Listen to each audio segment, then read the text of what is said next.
I will teach you 3 different things that every student athlete should do to be ready for success. My name is Alex Rivas, and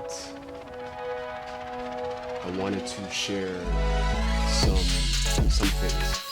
So back in high school, I won some very prestigious awards, and I'd like to share a few of them with you here. This guy here, this is the Pioneer Award given to the best football player in Nassau, the best linebacker in Nassau County. And this is not an easy award to win because you got to be the best in the whole county. So this is number one. And an even harder one to win is this big guy here. This is known as the Thorpe Award, which is given to the best player in Nassau County. So even harder to win than the Pioneer Award. And an even harder one to win is the Jay Fiedler here to my right. This one is given to the top scholar athlete in Nassau County, which is even harder. And to the best of my knowledge, I don't know if anybody has won all 3 before. So it's a lot of hard work, and I wanted to share some insights as to how this was possible.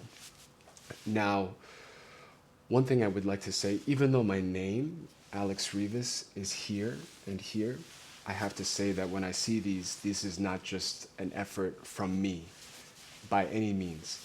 This is a culmination of effort from many, many people and many, many years. So, for example, all the way back to when I used to play Pee Wee football, all my coaches growing up into middle school and even into high school, they were all really important for me in order to have this kind of success. Number 2, all the players that I've played with and who has played before me were really important because without them, I would not have the foundation to, I would not have had the foundation and the work ethic and the standard of what you need, how you should perform and what kind of effort you should put in if those guys weren't there before me. So I have to say that it's also, this is part theirs as well. And the last people are my parents, because without their support and their graciousness in giving me all the opportunity to focus on my studies and focus in my sport, I would not have been able to do this as well. So I would like to say, can you get Mocha? So the kind of work ethic that I had to go through to get these wasn't easy by any means. And my parents, just so you have some idea about the kind of mentality that they had for me when I was growing up, was I had 2 sisters, and for all of us, they would really push our education a lot. So growing up, I had my mom, who's a nurse, and she worked, as you may know, nurses work long hours, and once let's say the work is ending at 12 in the morning, she would get home, go to sleep by 1 o'clock, and then she'd wake up at 4 a.m. and she'd start reading the textbook to me and my sisters growing up. And it was very interesting because, you know, we didn't know any different because this was the standard in our home. And she'd wake up, start reading the textbook, and start asking us questions when we were barely, awake. And it was that kind of sincerity and that kind of effort that really allowed us to excel and to be given the opportunity to win these kinds of things. And by no means am I saying that, you have to do that or that's necessary by any means, but I just wanted to share what I have experienced and how it worked for me. So, once you go through this journey and you achieve a certain level, it's very natural to want to give back and want to support the next generation, which I feel needs the guidance and needs the support and needs the direction about which way to go. So that's my intention for this episode here, the Parents Playbook. I haven't thought 100% about the name yet. So it's important that the next generation also learn the right way and the right guiding principles in order to succeed and have their own success story. Not mine, but have their own, which I feel is so important. So that's actually what I do now. I train student athletes to have their own journey and their own path. So let's begin. And in today's episode, if you stay till the end of the video, I will give you some gift. So please stay till the end. And I will teach you 3 different things that every student athlete should do to be ready for success. Number 1. I think it's very important. I have a lot of props here as well because I have a terrible memory, so this helps me to dictate what I wanted to share to you today. So number 1, I think it's very important. This is a book and this is a weight. So this dictates, okay, this is a student and then this is an athlete right here. And it's very, very important that the identity of these kids are both a student and an athlete. I find many times there are people, they're young kids, who only focus on being an athlete, which is fine. I really respect their determination, and I also really respect their willingness to want to get better and make something for themselves. However, we have to keep in mind that if you are only consider yourself an athlete, it may lead to a dangerous ending. And what do I mean by that? The life cycle of an athlete is limited. So in high school, about 7% of athletes actually get the opportunity to play in college. And that's only 1 out of 14 kids get to play at the next level, which is not that many. And that's not even D1, that could be D2 or D3. So it's not that many. And then once you're in college, only 1 or 2% of kids in college make it to the pros. So at a certain point, these kids are gonna be facing the end of their competitive athletic career. And I think it's important that from the beginning, as we're raising them, as we're guiding them, that we inform them of this and then remind them that they're not only an athlete, but they're also a student.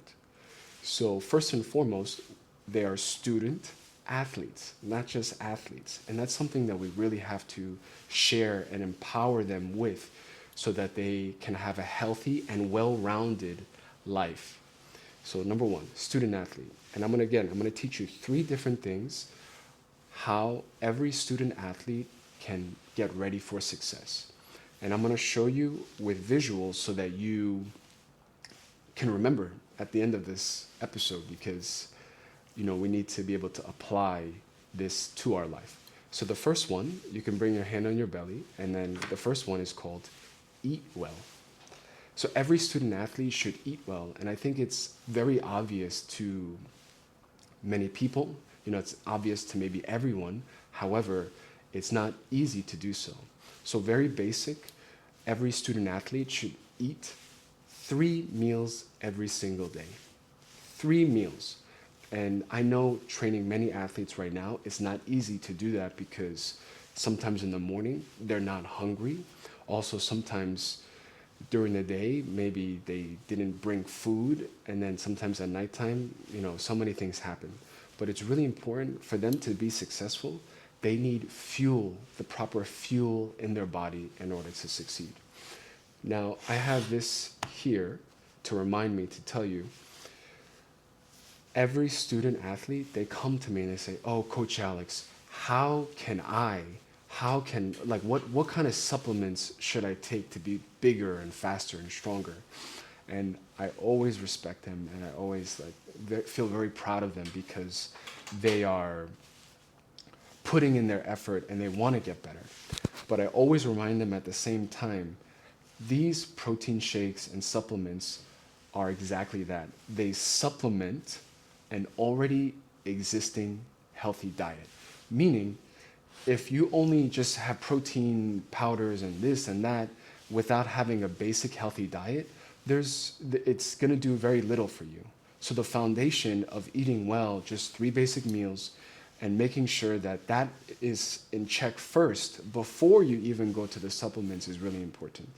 And then there are going to be many people who ask me, oh, what should I eat? And I think that's very subjective, because some foods will be better for some kids versus the other kid. But a general rule of thumb is, in the supermarket, you want to stay on the outskirts of the supermarket. So generally speaking, in the middle of the supermarket is usually where there's a lot of snacks and processed foods and things like that. And those are obviously not as good for you as the foods that are more natural and organic and things like that. So we want to make sure that we stay along the edges of the supermarket when you go shopping for food. All right, so that's number 1, eat well. Simple, but very challenging. Number 2, hand on the chest, communicate well. Now, communicating well is really important because these kids, they go through a lot of different stress in their life. And between school, which is extremely difficult at it as it is, with homework, studying, tests, exams, all these SATs, ACTs, that's the foundation of being a student. And then on top of being a student, they have to be an athlete, meaning they have to also go to practice, they have to work out, they have to have games, they have to have some kind of social life. So there's a lot of stress that they may experience in their life, and it's really important that they communicate well and have some level, some outlet where they can talk and communicate and share what's going on within them. Without that, they just feel bottled up inside, and once they're bottled up inside, that's it. They cannot think clearly. They cannot express themselves effectively. So it's really, really, really important that they are able to express and communicate themselves effectively. Now, if you have a great relationship to your son or daughter, fantastic, and they feel comfortable to share whatever they're going through, more power to you. But there are some kids who may not feel comfortable to share to their parents. Like, I know I didn't feel comfortable sharing to my parents. So in that case, it's really important to find some kind of mentor or teacher or coach or some kind of guide that they feel comfortable to kind of let out and communicate whatever's going on within them. And by doing so, they can have a healthy emotional condition, a healthy emotional state, so that they can be clear and move forward and succeed in what they have to do. All right? So that's number 2, communicate well. And then one more thing on that point, it's really, I find really important that the coach and the parent are on the same page. And why I say this, there has to be great communication between coach and parent, because if coach is preaching and coaching one thing, but parent is saying something else at home, there's going to be conflict within the kid, and then the kid cannot fully know which way should I go. Should I listen to coach? Should I listen to mom? Should I listen to dad? So it's really important that all coaches and parents are on the same page. I really, when I train my kids, I make sure I communicate as much as possible to the parents so that they understand what is going on, what I'm telling their kid, and what they should reinforce. And if they have questions or they disagree with something, then that needs to also be taken into consideration when we talk. So number 2, communicate well. Number 3, sleep well. Also, another very simple and maybe obvious thing that we should do, but most kids don't sleep well. So for example, I ask some of my students, oh, Johnny, how many hours did you go to sleep? And they have a good sense about that. Oh, maybe 7-8 hours. Fantastic. Do you get 7 or 8 hours of sleep? Most of the time they have no idea, or they assume that they are. I'm like, okay, so Johnny, if you get 8 hours of sleep, what time do you wake up? And they said, oh, Johnny says, I wake up at 6 a.m. Okay, so Johnny, if you wake up at 6 a.m., what time should you go to sleep? And then they're fumbling. They have no idea what time they should go to sleep. 11, 12, 1? They have no idea. So what I actually have to do with my students is I have to backtrack and take the steps necessary to find out what time they should go to sleep in order to get the proper rest. So of course, if you wake up at 6 a.m. and you want 8 hours of sleep, you should be in bed at 10 p.m. And it's really simple, but most kids, if they don't have that clear number, 10 p.m. is my goal, then it turns out to be 11, it turns out to be 12, 1 o'clock, watching YouTube on the phone, watching TV, playing video games, and then they don't get the proper rest.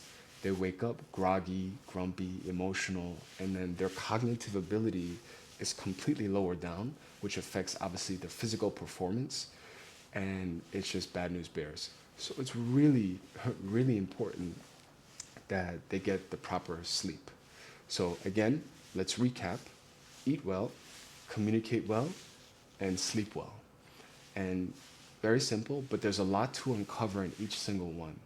But as the student athlete takes steps in each of those departments, they're gonna start to change the trajectory of their life. And that's why I got this little plane here. I actually went to Target. This is the only plane that they had.